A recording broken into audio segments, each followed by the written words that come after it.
रत्नागिरीमध्ये gas tanker आणि cylinder वाहतुकीला संरक्षण देण्यात आले, तर दुसरीकडे मुंबई, नागपूर आणि छत्रपती संभाजीनगरमध्ये सिलेंडरसाठी रांगा पाहायला मिळत आहेत। रत्नागिरीत एलपीजी गॅस टँकर आणि सिलेंडरची वाहतूक आता पोलीस संरक्षणात होणार आहे। जिल्हा प्रशासनाने या संदर्भात निर्देश दिलेत। यावेळी कोणी अडथळा आणला तर कायदेशीर कारवाईचा इशारा देण्यात आलाय। मुंबईमध्ये दादरच्या नायगावमध्ये सिलेंडरसाठी लोकांनी रांग लावली आहे।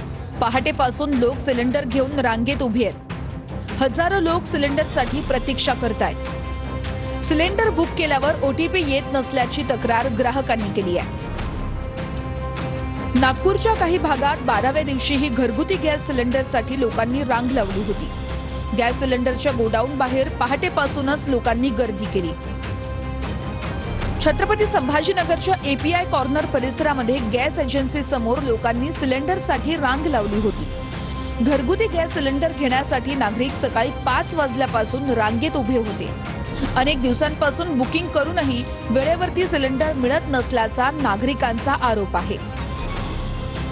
भिवंडीमध्ये 5 किलोच्या कमर्शियल सिलेंडरसाठी कामगारांनी रांग लावली आहे। गॅस एजन्सीकडे दररोज केवळ 40 ते 50 सिलेंडर उपलब्ध होत आहेत।